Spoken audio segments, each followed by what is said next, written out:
Price lord. ದೇವರ ಅತಿ ಪರಿಶುದ್ಧ ನಾಮಕ್ಕೆ ಸ್ತೋತ್ರವಾಗಲಿ. ಮತ್ತೊಂದು ದಿನವನ್ನು ಕಾಣುವಂತೆ ದೇವರು ನಮಗೆ ಸಹಾಯ ಮಾಡಿದ್ದಕ್ಕಾಗಿ ಸ್ತೋತ್ರ. ಆತನು ಮಾಡಿದ ಎಲ್ಲ ಉಪಕಾರಗಳಿಗಾಗಿ, ಎಲ್ಲ ಆಶೀರ್ವಾದಗಳಿಗಾಗಿ ದೇವರಿಗೆ ಸ್ತೋತ್ರವನ್ನು, ಮಹಿಮೆಯನ್ನು ಸಲ್ಲಿಸ್ತೇನೆ. ಇಂದಿನ ವೇದ ಅಧ್ಯಯನಕ್ಕಾಗಿ ಒಂದು ವಾಕ್ಯವನ್ನು ಓದಿಕೊಳ್ಳೋಣ. ಯೆರೆಮೀಯ ಪ್ರವಾದನೆ ಗ್ರಂಥ 31ನೇ ಅಧ್ಯಾಯ 3ನೇ ವಾಕ್ಯ. ನಾನು ನಿನ್ನನ್ನು ಪ್ರೀತಿಸಿರುವುದು ಶಾಶ್ವತ ಪ್ರೇಮದಿಂದಲೇ, ಆದ ಕಾರಣ ನಿನ್ನನ್ನು ಮಮತೆಯಿಂದ ಸೆಳೆದುಕೊಂಡಿದ್ದೇನೆ. ದೇವರ ವಾಕ್ಯವನ್ನು ಧ್ಯಾನಿಸುವಾಗ ಇಸ್ರಾಯೇಲ್ ಯೆಹೋವನ ಸ್ವಂತ ಜನರು. ಸ್ವಂತ ಜನರಾದಂತಹ ಇಸ್ರಾಯೇಲರು ದೇವರಿಗೋಸ್ಕರ ಜೀವಿಸ್ತಾ ಇದ್ದಂತಹ ವ್ಯಕ್ತಿಗಳೂ ಆಗಿದ್ದರು.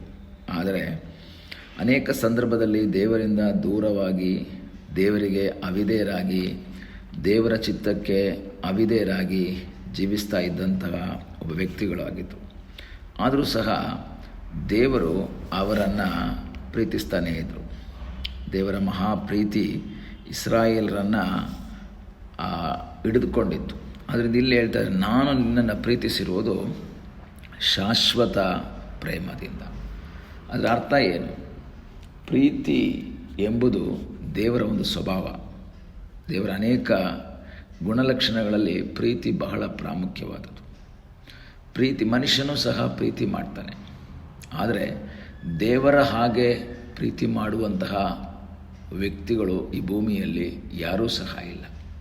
ಕಾರಣ, ದೇವರ ಪ್ರೀತಿ ಅಗಾಪೆ ಅಂದರೆ ಅನ್ಕಂಡೀಷನಲ್ ಲವ್, ನಿಬಂಧನೆಗಳಿಲ್ಲದಂತಹ ಪ್ರೀತಿ. ಮನುಷ್ಯ ಜನರನ್ನು ಪ್ರೀತಿ ಮಾಡ್ತಾನೆ, ಪರಸ್ಪರ ಪ್ರೀತಿ ಮಾಡ್ತಾನೆ, ಎಕ್ಸ್ಪೆಕ್ಟ್ ಮಾಡಿಕೊಂಡು ಪ್ರೀತಿ ಮಾಡ್ತಾನೆ, ಕಂಡೀಷನ್ ಹಾಕಿ ಪ್ರೀತಿ ಮಾಡ್ತಾನೆ. ನಾವು ಅವರನ್ನು ಪ್ರೀತಿ ಮಾಡಿದ್ರೆ ಅವ್ರು ನಮ್ಮನ್ನು ಪ್ರೀತಿ ಮಾಡ್ತಾರೆ, ನಾವು ಅವ್ರನ್ನ ಕ್ಷಮಿಸಿದ್ರೆ ಅವ್ರು ನಮ್ಮನ್ನು ಕ್ಷಮಿಸ್ತಾರೆ. ಅದರರ್ಥ ಎಲ್ಲ ಕಂಡೀಷನ್ ಇದೆ. ನಾವು ಅವ್ರಿಗೆ ದ್ವೇಷ ಮಾಡೋದಾದರೆ, ನಾವು ಅವ್ರ ಮೇಲೆ ಕೋಪ ಮಾಡ್ಕೊಳ್ಳೋದಾದರೆ ಅವ್ರು ನಮ್ಮನ್ನು ಪ್ರೀತಿ ಮಾಡಲ್ಲ. ಯಾಕೆಂದರೆ ಮನುಷ್ಯ ಎಕ್ಸ್ಪೆಕ್ಟ್ ಮಾಡ್ತಾನೆ ಕೆಲವುದನ್ನು.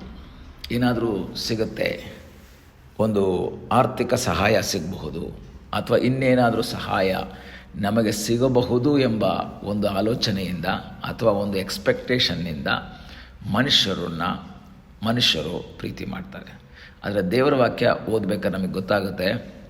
ಯೋಹಾನ 3:16 ಓದ್ತೀವಿ, ದೇವರು ಲೋಕದ ಮೇಲೆ ಎಷ್ಟೋ ಪ್ರೀತಿಯನ್ನು ಇಟ್ಟನು, ಅದರಿಂದ ತನ್ನ ಒಬ್ಬನೇ ಮಗನನ್ನು ಈ ಭೂಮಿಗೆ ಕಳಿಸ್ಕೊಡ್ತಾರೆ ಸಾಯುವುದಕ್ಕಾಗಿ.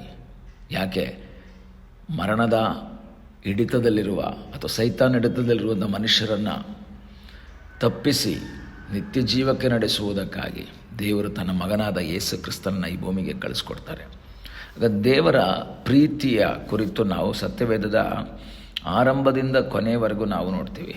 ಆದರೆ ದೇವರಲ್ಲಿ ಹೇಳ್ತಾರೆ, ನಾನು ನಿನ್ನನ್ನು ಪ್ರೀತಿಸಿರೋದು ಶಾಶ್ವತ ಪ್ರೇಮದಿಂದ. ಅದರ ಅರ್ಥ, ಇದು ಅಳಿದು ಹೋಗುವಂಥ ಪ್ರೀತಿ ಅಲ್ಲ, ಇದು ನಿಂತು ಹೋಗುವಂಥ ಪ್ರೀತಿ ಅಲ್ಲ. ಮನುಷ್ಯನ ಪ್ರೀತಿ ತಣ್ಣಗಾಗತ್ತೆ. ಮನುಷ್ಯನ ಪ್ರೀತಿ ಅದು ನಮ್ಮನ್ನು ತಿರಸ್ಕಾರ ಮಾಡುತ್ತೆ. ನಾವು ಪ್ರೀತಿ ಮಾಡಿದ್ರೆ ಪ್ರೀತಿ ಮಾಡ್ತಾರೆ, ನಾವು ಪ್ರೀತಿ ಮಾಡಲಿಲ್ಲ ಅಂದರೆ ಅವನು ಮತ್ತೆ ಪ್ರೀತಿ ಮಾಡಲ್ಲ. ಅದರ ವಾಕ್ಯ ಹೇಳ್ತದೆ, ನಮ್ಮನ್ನು ಶಾಶ್ವತವಾಗಿ ಪ್ರೀತಿಸಿದಂತಹ ಒಬ್ಬ ದೇವರು. ಆದ್ದರಿಂದ ನಿನ್ನನ್ನು ಮಮತೆಯಿಂದ ಸೆಳೆದುಕೊಂಡಿದ್ದೇನೆ.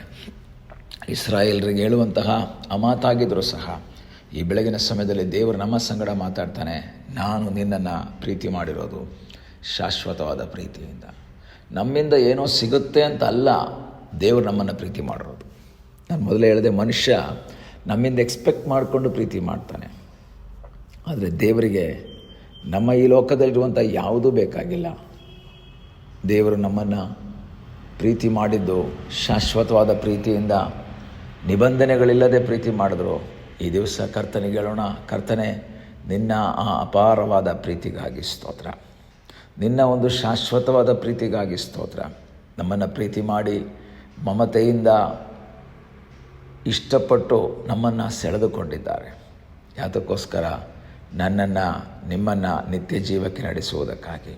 ಪಾಪದಲ್ಲಿ, ಶಾಪದಲ್ಲಿದ್ದಂತಹ ನಮ್ಮನ್ನು, ಪಾಪದ ಸಂಬಳ ಮರಣವಾಗಿದ್ದ ಆ ಒಂದು ಅನುಭವದಲ್ಲಿ, ಮರಣವನ್ನೇ ಎದುರು ನೋಡ್ತಾ ಇದ್ದಂತಹ ಸಮಯದಲ್ಲಿ ನನ್ನನ್ನು, ನಿಮ್ಮನ್ನು ಆ ನರಕದ ಮರಣದ ಶಿಕ್ಷೆಯಿಂದ ನಮ್ಮನ್ನು ತಪ್ಪಿಸಿ ನಿತ್ಯ ಜೀವಕ್ಕೆ ನಡೆಸುವುದಕ್ಕಾಗಿ ಪ್ರೀತಿ ಮಾಡಿದಂತಹ ದೇವರು.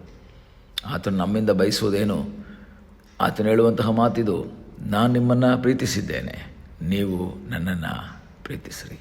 ಮಲಾಕಿ ಪುಸ್ತಕದಲ್ಲೂ ಸಹ ದೇವರು ಹೇಳ್ತಾರೆ, ನಾನು ನಿನ್ನನ್ನು ಪ್ರೀತಿ ಮಾಡಿದ್ದೇನೆ, ನಾನು ನಿನ್ನನ್ನು ಪ್ರೀತಿಸ್ತಾ ಇದ್ದೇನೆ. ಪ್ರಿಯ ದೇವರ ಮಕ್ಕಳೇ, ನಮ್ಮನ್ನು ಪ್ರೀತಿ ಮಾಡುವಂಥ ಒಬ್ಬ ದೇವರಿದ್ದಾನೆ. ಈ ಲೋಕದಲ್ಲಿರುವಂಥ ಮನುಷ್ಯರ ಪ್ರೀತಿ ಎಲ್ಲ ತಣ್ಣಗಾಗ್ತದೆ. ನಮ್ಮನ್ನು ಪ್ರೀತಿ ಮಾಡುವ ಮನುಷ್ಯರು ನಮ್ಮಿಂದ ಕೆಲವುದು ಎಕ್ಸ್ಪೆಕ್ಟ್ ಮಾಡ್ತಾರೆ. ಅದು ಸಿಕ್ಕಿದ್ರೆ ಪ್ರೀತಿ ಮಾಡ್ತಾರೆ, ಸಿಕ್ಕಿಲ್ಲ ಅಂದರೆ ಅವ್ರು ಪ್ರೀತಿ ಮಾಡಲ್ಲ. ಅವ್ರು ನಮ್ಮನ್ನು ದ್ವೇಷಿಸ್ತಾರೆ, ನಮ್ಮ ಮೇಲೆ ಹಗೆತನವನ್ನು ಸಾಧಿಸ್ತಾರೆ.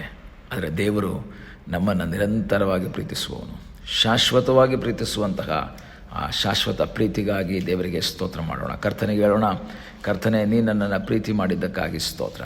ನಾನು ನಿನ್ನನ್ನು ಪ್ರೀತಿಸ್ತೇನಪ್ಪ, ನಿನ್ನ ವಾಕ್ಯವನ್ನು ಅನುಸರಿಸಿ ನಿನಗಾಗಿ ಜೀವಿಸ್ತೇನೆ. ನಮ್ಮಿಂದ ದೇವರು ಬೇರೆ ಏನನ್ನೂ ಬಯಸೋದಿಲ್ಲ. ನಾವು ಆತನನ್ನು ಪ್ರೀತಿಸಿ ಆತನ ವಾಕ್ಯವನ್ನು ಅನುಸರಿಸಿ ಮುಂದೆ ಸಾಗುವುದಾದರೆ ಆತನ ಪ್ರೀತಿ ನಮ್ಮ ಮೇಲೆ ನಿರಂತರವಾಗಿರುತ್ತೆ, ಶಾಶ್ವತವಾಗಿರುತ್ತೆ. ಆ ಪ್ರೀತಿಯಲ್ಲಿ ಮುಳುಗಿಕೊಂಡು ಆ ಪ್ರೀತಿಯಲ್ಲಿ ಲೀನವಾಗಿ ದೇವರನ್ನು ಪ್ರೀತಿಸುತ್ತಾ ಜೀವಿಸೋಣ. ಪ್ರಾರ್ಥನೆ ಮಾಡೋಣ. ನಮ್ಮನ್ನು ಬಹಳವಾಗಿ ಪ್ರೀತಿ ಮಾಡುವ ಯೇಸುವೇ, ಈ ಸಮಯಕ್ಕಾಗಿ ಸ್ತೋತ್ರ. ಮತ್ತೊಂದು ಸಾರಿ ನಮ್ಮನ್ನೇ ನಿನ್ನ ಸುಲುಗೊಪ್ಪಿಸಿಕೊಡ್ತೇವೆ. ನಮ್ಮನ್ನು ಪ್ರೀತಿ ಮಾಡಿದ ನಿನ್ನ ಮಹಾಪ್ರೀತಿಗಾಗಿ ಸ್ತೋತ್ರ. ನೀನು ನಮ್ಮ ಸಂಗಡ ಇರುವುದಕ್ಕಾಗಿ ಸ್ತೋತ್ರ. ನೀನು ಮಾಡಿದ ಎಲ್ಲ ಉಪಕಾರಗಳಿಗಾಗಿ, ಆಶೀರ್ವಾದಗಳಿಗಾಗಿ ನಾವು ನಿನಗೆ ಸ್ತೋತ್ರವನ್ನು, ಮಹಿಮೆಯನ್ನು, ಘನತೆಯನ್ನು ಸಲ್ಲಿಸ್ತೇವೆ. ನಮ್ಮನ್ನೇ ನಿನ್ನ ಪಾದಗಳಿಗೆ ಒಪ್ಪಿಸಿಕೊಡ್ತೇವೆ. ಕರ್ತನೆ, ನಿನ್ನ ಪ್ರೀತಿಯಲ್ಲಿ ಮುಂದೆ ಸಾಗುವಂಥ ಕರ್ತನೆ ಸಹಾಯ ಮಾಡು. ಯೇಸುವಿನ ನಾಮದಲ್ಲಿ ತಂದೆಯೇ, ಆಮೇನ್. God bless you.